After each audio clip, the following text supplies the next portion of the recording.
We're also streaming from that SuperTalk Mississippi app and your local SuperTalk Mississippi radio station. You can watch us too. We are on your computer, your mobile device. Just head on over to SuperTalk TV. Now, you might not be thinking of summer camp, but this past summer was a pretty major milestone for Camp Kamassa in Crystal Springs. And joining us today is Andrew Vincent. He is the camp director, and Caroline is the assistant camp director. And they're talking about this past summer, but also looking for ways we can continue to support Camp Kamassa and also what's to come. So welcome. Thanks so much. All right, Andrew, you were here last time, and you were the newest member of Camp Kamassa. You bring with you fresh meat, as they would say. But Caroline's has been recently added to the staff there as assistant camp director. How long have you been with Camp Kamassa? Yeah, so I started in February of this year, went full-time in May, and I've just really enjoyed being out there ever since. I still say, what a cool job, right? You wonder what you did wrong in life when you can't be a camp director. But, okay, Andrew, I feel like our audience with Good Things probably has heard Camp Kamassa before, some maybe more than others, especially if you live out in that Crystal Spring area or affected by those that it serves. But I don't want to take that for granted because we may have someone who's never heard the wonderful story that is Mississippi Toughest Kid Foundation as well as Camp Kamassa. So when you get in front of a new group and you get to explain the beauty of the camp and what all it's been through, you probably have an hour. We don't have that. But like, how do you kind of explain Camp Kamassa's story to people? Yeah, so Mississippi has had special needs and disability camps throughout the state for years. But the facilities that those camps have held their programs at have not fully been accessible for them. It's made their programs that much more difficult. They've been committed to making sure that their campers have those opportunities, but the facilities have just been maybe the biggest struggle for those camp directors. And so our founder, Mary Kitchens, saw it in her heart to kind of take that on when she was just about retirement age, actually, to start putting together a facility that would be our state's first facility to be able to have a year-round accessible camping experience. So our population that we serve is those with chronic illnesses, disabilities, and special needs. And so Mary put together, through lots of research, a fantastic facility where we can partner with organizations in that scope of work with the illnesses, the disabilities, and special needs to be able to give the same experience to our campers that everyone else has whenever they go to camp. So I feel like Miss Mary's story either needs to be a Netflix semi-series or like a book or something. One, because you mentioned, Andrew, just the fact that she had this dream and vision at an age in which most would say, I'll let someone else do that or take over it. But then also such a vast vision as creating a camp that didn't exist, at least here in Mississippi. And if she was here, I know exactly what she would say. I did not do this alone, right? There's been lots of hands and feet that sort of helped her. But from start to first camper, Andrew, how long did it take for Miss Mary's vision? I'm sure there's probably her having the vision and then actually getting started. Sure. But kind of what is a time span? So people can understand how great it is that we're finally seeing campers at Camp Kamassa. Yeah, it really started back in 1977 with her son when he had kidney cancer, but really in earnest back in the early 20-teens, 2013, 2014, and then established the 501c3 nonprofit organization in the work actually started in 2016. So for about 6 years, the military actually helped us to build the camp with so many others that were helping with funding and support. And so it's really been, a labor of love. And she said if she was sitting here, she would tell you she knew it would happen. She maybe just didn't realize how long it would take for it to happen. But we're so grateful that we're here. So yeah, and that she's still there to be able to sort of see it. And now, Caroline, you're a piece of that family in terms of on staff. How did you hear about Camp Kamassa? Yeah, so actually I had connections with Andrew's family and then decided I really wanted to come and tour the camp, and I was super interested in how I could get involved. And one thing just kind of led to another, and I ended up applying, and I couldn't be more grateful. I really love helping families help their loved ones reach their highest potential, and this is a really great way to do that, and to instill confidence in these families and these campers, and just bring them joy in a new way. And that you were a huge piece, too, of making this summer work, because finally seeing campers come in, it seems like, great, it's built, now they're coming, and now it's like the hard work, right? You almost could look back, Andrew, and say that the building was the easier part than coordinating and keeping up with it all. So either Caroline or Andrew, kind of give us a look back to what this, or Caroline, what this summer looked like. Who were the first few campers or groups that got to come and enjoy? Yeah, absolutely. So we started in mid-May, with the Brain and Spinal Cord Injury Association of Mississippi, and we just had a blast. They got to utilize all of our facilities and just kind of help us kick off our programming, gave us some great feedback, and just showed us a really great example of how much joy is to be found at Camp Kamassa.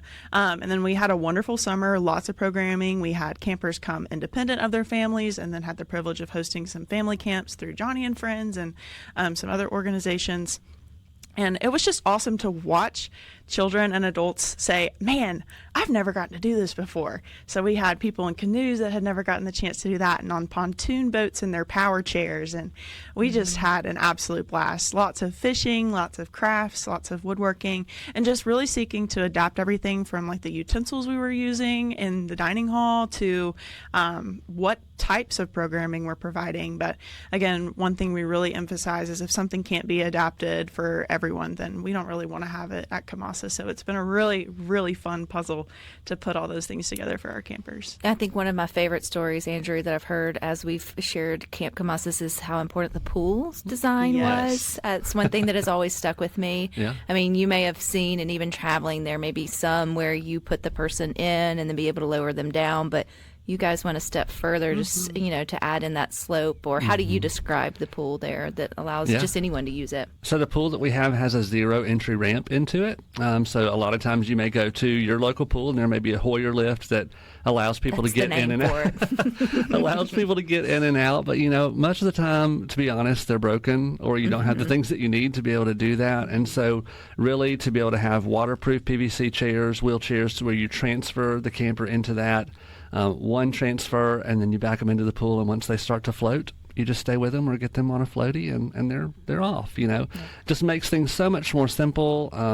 And one of our groups said up until that point, anywhere else that they had been, they'd never had all of their campers and all of their group in at the same time, because of how quickly just that integration, that adaptation into our pool, how quickly that allows that process to happen. They had 100% participation in their camp this summer, and she just burst into tears because it's the first time that she's literally looked up and everyone was there together.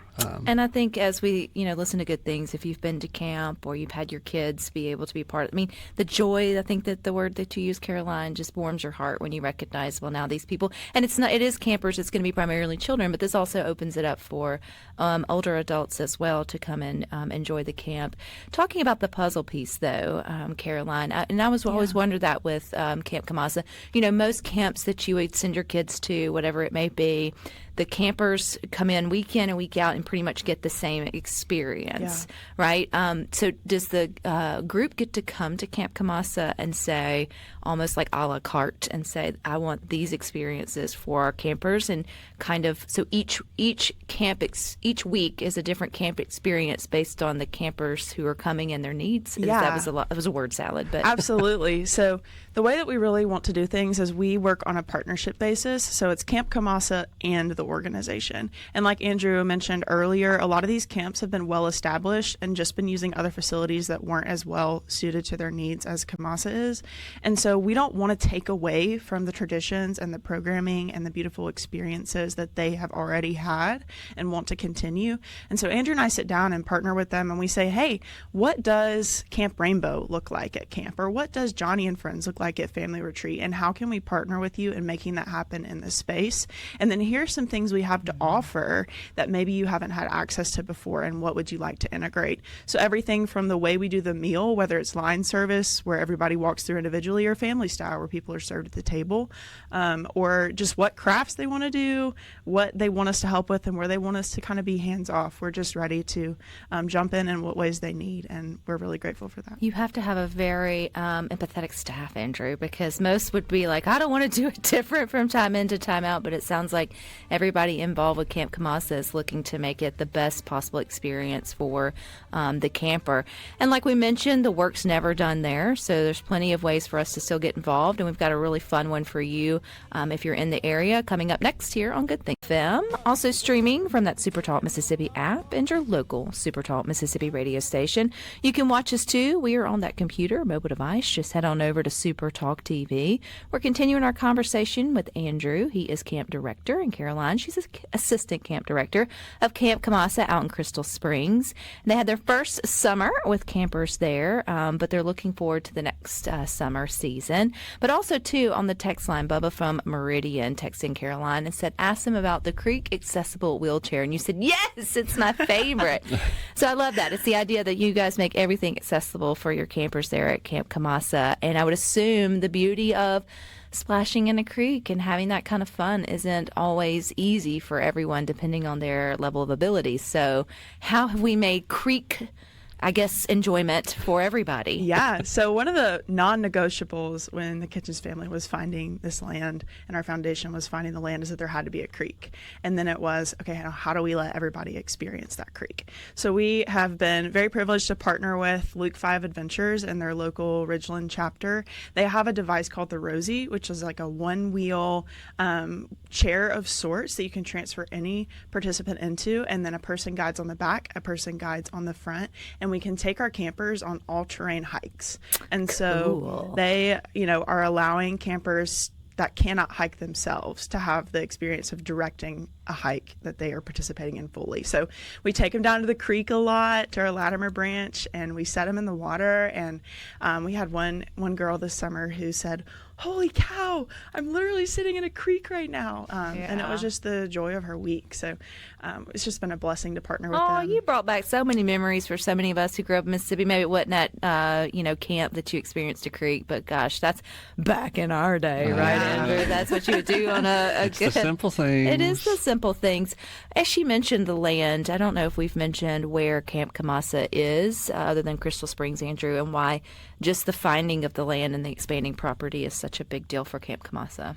Yeah, like Caroline said, there were things that we were looking for, and I say we. I mean, this was Mary and her team. Back in the day, we're the new ones on the on the staff. But so much work, but definitely a vision to be able to find a location that was relatively flat, to be able to build a campus so that you could have flat sidewalks and not lots of hills and things like that, so that your campers could get around that much easier. So they were looking for a relatively flat, and they absolutely wanted a creek to be able to go through it. And where they ended up was in Copiah County, just on the backside of Calling Panther Lake. If anybody knows where that is, we're at 4002 Sumrall Road in Crystal Springs. And so the Kitchens family is from Crystal Springs. Just so happens that the land that we found was also in Crystal Springs, so that works out well. And man, that community has embraced that camp and supported it in a way. It was just kind of meant to be. I feel like that land was always sitting there waiting for Mary, and then the right time sort of came for that. So camp is open, but that doesn't mean the work's done. This will be something that will be sort of ongoing. Andrew, I think one of the last times you were hearing good things, the one thing that was really important was the infirmary, which is the mini hospital or medical clinic. I guess you could look at it. Anyone could figure out why that's so important for people who are coming in. And we're there. So what's left in terms of, at least in the major phase, that you guys are looking to help fund and support and finish out at the camp? There's so much still in the future, which really gets me excited because it's great as it is right now. We're having a blast, but there's so many more things that we are excited to be able to add. We're looking at an adaptable rock wall in our multipurpose building.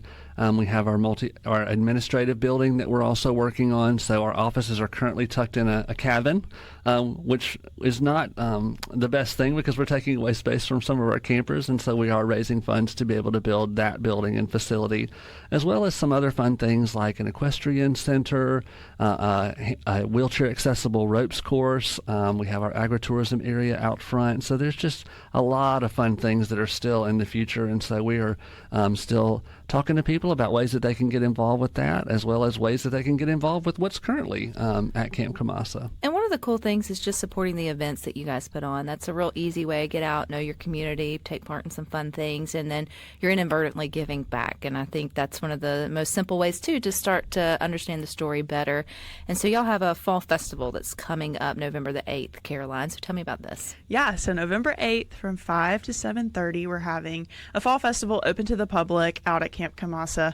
We've had different businesses and organizations sponsor the porches of all of our cabins. And so they're coming and setting up tables and bringing candy, and we're going to let our community come in and just pay $5 per person, $15 max per family, super affordable, and just kind of trick or treat around the cabins. And we'll have some music and food vendors and end our night with a fireworks show. So it's going to be a really special time for people to just see what we're accomplishing, what's already been done, what we're looking forward to, and to just continue to connect with our community. Okay, I appreciate you allowing families to wear that costume one more time. Oh, yes, absolutely. After that, like, deadline of Halloween. I'm always like that weekend after. I'm like, man, y'all can have some, like, residual things because these kids still want to. It's still fall. It's still fall and still enjoy it. Is this one of the first times that the general public has been open to come and sort of explore? I know y'all have had different events and things, but. Yeah, so our grand opening was the last time that we were able to just say, like, come on, everybody. And so we're really excited to continue to bring in more families that are directly connected to our mission, but also those that maybe have supported or donated or are just curious about what's going on and maybe don't have a need themselves or a family member with a need. But, man, we're excited for people to just see it and experience it and talk about it. And, yeah. So, Andrew, is it true that, like, it's hard to explain until you see it? Absolutely. We have a fantastic website at campkamassa.com, and it will give you lots of information, lots of history. But if you really want to understand it, you got to come and walk the grounds. Nobody that comes and does that leaves without being impacted in some way. One of the words that most people will tell us after their tour is thoughtful. It's the word that most people will say. There's so many details and so many things that you've explained, but, like, you didn't have to go all, to that degree, but, like, because you did, it just shows how thoughtful you were to be able to provide not only just a space, but a great space for our campers to be able to come and enjoy. And I also think, too, all of the individual organizations that Camp Kamassa is partnering with, it's a sigh of relief, too, and a little bit, I won't say, but it does take task off their list of things to do, at least in thinking about summer camp. So you can make this partnership, and then hopefully it develops over the years, and then it becomes kind of an easier process for everybody. And they can go do the things that they're doing best by helping their individual patrons. We've talked about it before too, Andrew, and I know it's very central for Mississippi and Mississippi organizations. But will Camp Kamassa also bring in from surrounding states in terms of campers? Because there can't be a facility like this in every state. Sure.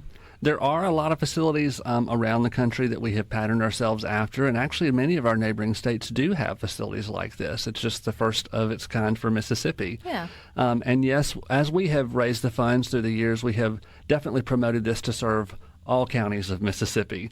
But we also know that there are plenty of others that can also benefit from coming and being a part of it. One of our organizations represents Mississippi and Alabama, but even that camp this summer for family camp had people coming from Kentucky, from the Carolinas, from Georgia, from Tennessee, all over already, just to be able to see this custom facility that has come about for Mississippi.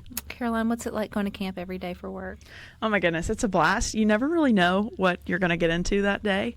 Sometimes it's cleaning stuff, sometimes it's just office work, but my favorite days are obviously when the campers are out there, when our families are out there, and we can just see the dream coming to life in front of our eyes. Like our pool party we had in August, that was just such a fun time, and people were just so excited to get out there. And so lots of random stuff, but I love it. What's your favorite camp, activity? Man, I love watching our kids and adults fish.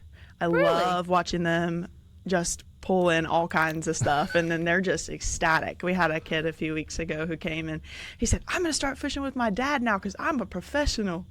And it's just another example of bringing some joy and confidence and allowing campers to just grow their skills in a really awesome setting. That would be, I was going to say, what's your least favorite? Is it arts and crafts? Oh, no. See, I love an arts and crafts, too. I also love our ceramics room. I don't really think I knew have. she wasn't going to have a least favorite. Yeah, I don't really have a least favorite. It's just fun. Can it be the bugs? I don't even hate the bugs. Then but the y'all birds. must have The birds. You don't like the I don't know. birds? They're kind of messy. Do they attack? I mean, we're gonna talking about the birds. No, I think that's the thing about camp life, right? Like it's just there's ups and downs and sort of all arounds. But I just keep going back to the joy. And Caroline, you just seem so happy and seems like such a good fit and addition there for Camp Kamassa. Do people need? Can they get tickets there when they come November the 8th, or can they buy them online? Or Yeah, so we're just doing payment and check-in as you arrive. Alrighty, and Andrew, if people want to learn more information about Camp Kamassa, maybe they can't make it on the 8th, where do they go? How do they do that?